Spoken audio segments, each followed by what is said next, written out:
नमस्कार दोस्तों, मेरा नाम है मनीष पुजारी। लौटा है एक नई वीडियो के साथ। तो आज की वीडियो में मैं अपना ट्रांसफॉर्मेशन दिखाने वाला हूँ। अभी ये ट्रांसफॉर्मेशन कुछ महीने पहले का है, अभी का नहीं है, क्योंकि right now I am not training. मैं 3 महीने से ट्रेनिंग नहीं कर रहा हूँ क्योंकि मेरे घर में बहुत सारी ट्रैजिक इंसिडेंट्स हुए हैं जिसकी वजह से मैं ट्रेनिंग नहीं कर पा रहा था। अभी मैं रिज्यूम करने वाला हूँ अपना ट्रेनिंग। तो फ़िलहाल अभी भी है, मेरे मसल्स ऐसे कुछ ख़राब नहीं हुए हैं, ठीक है, ठीक ठाक मसल्स मैंने मेंटेन करके रखे हुए हैं, लेकिन ठीक है, होते सबके घर में।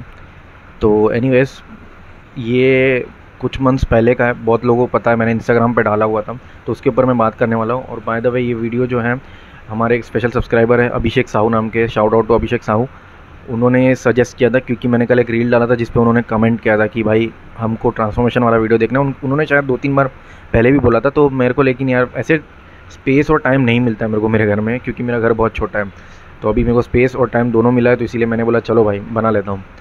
तो आपने थंबनेल और टाइटल देखकर समझ गए होंगे कि किस टॉपिक पर वीडियो बना रहा हूँ मैं। और अगर आप लोग को भी ऐसे टॉपिक्स पर वीडियो बनवानी है तो प्लीज़ कमेंट कर लीजिए नीचे, या फिर आप मुझे इंस्टाग्राम पर डीएम कर सकते हो। वहाँ पर मैं आप लोग के डीएम्स को देखकर उसमें से जो है टॉपिक पिक कर मैं उसके ऊपर वीडियो बना लूँगा। तो वीडियो को स्टार्ट करते हैं। वीडियो को मैं 3 पार्ट्स में डिवाइड करूँगा: रिकवरी, ट्रेनिंग और डाइट। सबसे पहला पॉइंट है रिकवरी। रिकवरी के ऊपर आप लोग को खास ध्यान देना है, क्योंकि रिकवरी नहीं करोगे, आप रिकवर नहीं होगे अच्छे से, आप हील नहीं होगे अच्छे से, और आप ट्रेनिंग करने जाओगे तो हो सकता है आप लोगों को सर्जरी वापस कराना पड़ सके एंड हर्निया वापस हो। तो कोई नहीं चाहता भाई, इतने पैसे लगाकर आप सर्जरी करवा रहे हो और प्लस आप इतने दर्द से गुजरे हो और वापस आपको ये सब पेन, वापस इतना खर्चा हो, कोई नहीं चाहता। तो इसके लिए सबसे पहले आपको रिकवर होना पड़ेगा। अच्छे से रिकवर हो जाइए आप, अच्छे से टाइम दीजिए अपने आप को, क्योंकि बॉडी को टाइम लगता है हील होने में। न्यूट्रिशन पे ध्यान दीजिए, जब रिकवरी पीरियड में हो तभी भी आपको न्यूट्रिशन की काफ़ी ज़्यादा ज़रूरत है। प्रोटीन अच्छे खासे अमाउंट में लीजिए आप। मैं बोलूँगा अगर आप लोग को प्रोटीन सप्लीमेंटेशन करना चाहिए तो बिल्कुल करना चाहिए उस टाइम पर। तो उस टाइम पर प्रोटीन सप्लीमेंटेशन रखिए। थोड़ा बहुत ऐसा प्रोटीन सोर्स लीजिए जो कि आपके पेट पर ज़्यादा हैवी ना हो, जैसे कि एग वाइट्स हो गए, तो वो आपके पेट में ज़्यादा मतलब हैवी, फ़िश हो गया, ऐसे प्रोटीन कंटेंट यूज़ कीजिए। फ़िश सबसे लाइट होता है मेरे हिसाब से, तो आप फ़िश को कंज्यूम कर सकते हैं अगर आप रिकवरी पीरियड पे हो। और जो लोग मतलब नॉनवेज वगैरह नहीं खा सकते तो लोग को मैं रिकमेंड करूँगा कि आप या तो सप्लीमेंट्स ले सकते हो, वे प्रोटीन, या फिर आप लिक्विड दाल खिचड़ी खा सकते हो। ये मैं भी खाता था, मैं नॉन वेजिटेरियन हूँ लेकिन मैं भी खाता था ये, क्योंकि ये काफ़ी अच्छा होता है और पेट पे ज़्यादा मतलब इफ़ेक्ट नहीं करता। लेकिन यही है यार, प्रोटीन उतना नहीं मिलेगा आपको। तो अब मैं आपको रिकमेंड करूँगा कि कोई भी है सप्लीमेंट अगर आप ले सकते हो तो आप ज़रूर लीजिए। और कॉम्प्लेक्स कार्ब्स ले सकते हो, बहुत ज़्यादा नहीं लेना है, ऐसा लेना है कि जिससे आपके पेट में जो है वो जाकर कॉन्स्टिपेट ना करे। कॉन्स्टिपेशन का कि जिन लोगों को प्रॉब्लम है वो लोग इसबगोल ले सकते हैं, सीलियम हस्क वो ले सकते हैं। मुझे नहीं लगता बहुत लोग को ज़रूरत पड़ेगी, जिन लोगों को कॉन्स्टिपेशन होता है वो लोग को लेनी पड़ती है। तो ये हो गया हमारा रिकवरी का पार्ट। आपको एटलीस्ट 3 से 4 महीने तक रिकवरी पीरियड, अपने आपको रेस्ट पीरियड देना है। रेस्टिंग कीजिए अच्छे से, और थोड़ा बहुत आपको अगर बेटर फील हो तो घर में भी आप प्लैंक्स वगैरह कर सकते हो। ये आपको करना है, ये मेन इंपॉर्टेंट है, प्लैंक्स करना। थोड़ा बहुत क्रंचेस करने की कोशिश कीजिए। आपको पेन हो रहा है कोई भी चीज़ करते हुए, इमीडिएटली छोड़ देना, कोई दिक्कत नहीं है। आराम से रिकवर होना, हील होना, उसके बाद ट्रेनिंग पे जाएंगे हम। फिर जब आप 100 मतलब रिकवर हो चुके, अब अगर आप लोग को लग रहा है कि अभी हम ठीक हो गए, अब हम वर्कआउट कर सकते हैं, मेरे को डॉक्टर ने बोला था 8 वीक्स तक आपको रेस्ट करना है। तो मैं 8 वीक से थोड़ा ज़्यादा रेस्ट कर रहा था, क्योंकि मेरे घर वाले बहुत हार्ड है, वो लोग भाई कुछ नहीं करने देते थे मुझे उस टाइम पर, तो मैं घर पे ही था। उसके बाद मैं जब जिम गया, मैं काफ़ी ज़्यादा डीमोटिवेट हो जाता था, क्योंकि मैं पहले जितना वेट नहीं मार पाता। तो आपको भी यही ध्यान रखना है, आपको पहले जितना वेट नहीं मारने की कोशिश करनी है, जितना आपसे उठ रहा है उतना ही करना है। कुछ लोग को ज़ीरो से स्टार्ट करना पड़ सकता है, तो कीजिए भाई, क्योंकि वही चीज़ आपको हेल्प करेगी मसल गेन करने में। क्योंकि आपने जो बहुत सारे लोग हैं मसल लॉस कर देते हैं इस प्रोसेस में, रेस्टिंग प्रोसेस में। मैं उतना मसल लॉस नहीं किया था, लेकिन मेरा शेप डेफिनेटली बिगड़ गया था मेरा। तो अगर शेप बिगड़ जाए तो कोई बात नहीं, शेप वापस बन जाता है।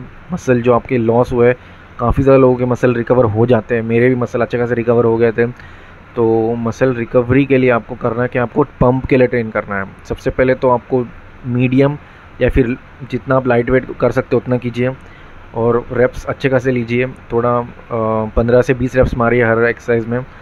एंड उतना ज़्यादा वेट्स मारने की ज़रूरत नहीं है, प्रोग्रेसिव ओवरलोड अभी करने की ज़रूरत नहीं है। अभी आपको सिर्फ पंप के लिए ट्रेनिंग करना है। पंप के लिए ट्रेनिंग कीजिए, निकल जाइए और आराम से धीरे धीरे प्रोग्रेस कीजिए, धीरे धीरे लोड बढ़ाइए अपने वेट्स का। डायरेक्ट जाके 100 किलो मारने की कोशिश मत कीजिए, नहीं हो पाएगा। मेरे से भी नहीं होता था, मैं ना तो स्क्वाट्स मार पाता था, फिर मैंने स्क्वाट्स भी मारना शुरू कर दिया, क्रंचेस भी मारना शुरू कर दिया वेट्स लगाकर। तो ये धीरे धीरे होता है, 3-4 महीने तक आप करोगे तब आपको पता चलेगा कि आपका स्ट्रेंथ बढ़ रहा है, तो उसके बाद आप कर सकते हो, आपका मसल्स में भी इंक्रीमेंट दिखेंगे। तो ये जब होगा उसके बाद आप लोग को क्या करना है, उसके बाद आप लोग को जाना है हैवी वेट्स पर। मैं अभी हैवी वेट्स मारता हूँ, मैं तो जितना मैं सर्जरी से पहले जितना हैवी वेट्स नहीं मारता था उससे ज़्यादा मैं हैवी वेट अभी मार लेता हूँ। तो वही करिश्मा है जो है आपके रिकवरी का। तो ये सब रिकवरी से ही होता है, रिकवरी और अच्छे रेस्ट करने से। तो वो आपको करना ज़रूरी है, और ट्रेनिंग भी धीरे धीरे बढ़ाना है आपको, ठीक है।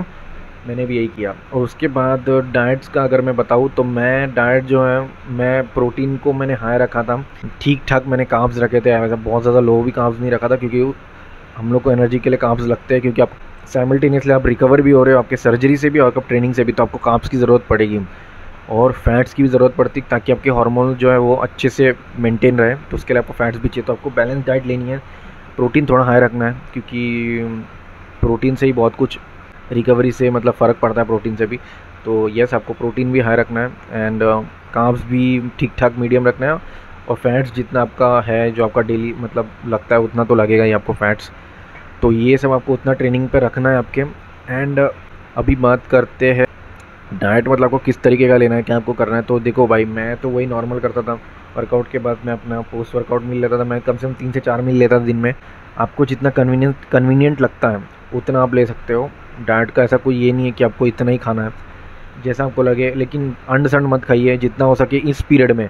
मतलब ट्रेनिंग आपके सर्जरी से लेके आपके जितने भी आप हो, फिर आप ट्रेनिंग स्टार्ट करो, मतलब एटलीस्ट 8 मंथ, इन पूरा 8 मंथ के कोर्स में आपको कोई भी जंक फूड अवॉइड करना है, बहुत हद तक अवॉइड करना है आपको। बहुत ज़्यादा जंक फूड मत खाइए, क्योंकि आप अभी भी हीलिंग प्रोसेस में ही हो, आप पूरी तरह से सही नहीं हुए हो। एंड यही सब आपको करना है। एंड बहुत ज़्यादा लॉन्ग राइड भी मत लीजिए, ये थोड़ा सा आउट ऑफ टॉपिक है लेकिन फिर भी बताऊंगा, बहुत ज़्यादा बाइक पे बैठकर लॉन्ग राइड मत कीजिए, तभी भी आपको पेन हो सकता है। तो इतना ही था मुझे। अगर आप लोग को कोई लगता है कि मेरा कोई टॉपिक छूट गया आपको, या तो फिर कुछ समझ भी नहीं आया, तो नीचे कमेंट कर सकते हो, या फिर आप इंस्टाग्राम पे डीएम कर सकते हो, वहाँ पर मैं आप लोग को रिप्लाई दे दूँगा, ठीक है।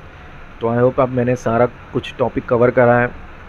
अभी मैं ट्रेनिंग नहीं कर रहा हूँ, मैं वापस ट्रेनिंग रिज्यूम करने वाला हूँ, और फिर जल्दी मैंने एक नया ट्रांसफॉर्मेशन करूँगा आई होप, क्योंकि मैं जब भी ट्रांसफॉर्मेशन करने जाता हूँ, चाहे वो मेरे सर्जरी से पहले का हो, उस टाइम पे भी, अब क्योंकि मैं फ़ोटो यहाँ पर डालूँगा, ये सर्जरी से पहले का फ़ोटो है, काफ़ी अच्छी मेरी शेप हो चुकी थी and I was preparing for muscle mania, but नहीं हो पाया। उसके बाद फिर अभी मैंने कुछ महीने पहले जो मैंने थंबनेल में डाला था, कुछ महीने पहले अच्छा खासा एब्स वगैरह निकल रहे थे, मेरे एब्स विजिबल थे, मेरे को बहुत सही लग रहा था। ट्रेनिंग में बहुत ज़्यादा मोटिवेटेड होकर ट्रेनिंग कर रहा था, और डाइट भी काफ़ी अच्छी, भले मेरी बहुत ही बोरिंग डाइट थी लेकिन मेरे को बड़ा अच्छा लग रहा था। तो मैं जब कर रहा था तो मैंने देखा यार हो रहा अच्छे से, मैं बीच में बाहर गया, ख़त्म, मेरे को बुखार आ गया, हाई फीवर, जॉइंट्स में पेन, ख़त्म, ट्रेनिंग बंद। फिर वापस ट्रेनिंग स्टार्ट की, फिर मेरे घर में कुछ ऐसा प्रॉब्लम हुआ, बहुत कुछ हुआ, लेकिन ठीक है कोई बात नहीं, अपने को आगे बढ़ते रहना है ज़िंदगी में, ठीक है। कुछ भी प्रॉब्लम हो उसको थोड़ा सा उसको दिल पे लीजिए, उसके बाद आगे बढ़ जाइए। तो that's it for this video. And अगर आप लोग को कोई भी और कमेंट करना है किसी से रिलेटेड, टॉपिक से रिलेटेड हो, वीडियो को इम्प्रूवमेंट से रिलेटेड हो, प्लीज़ कीजिए। तो मैं आप लोग को अगले वीडियो में मिलता हूँ, तब तक के लिए धन्यवाद।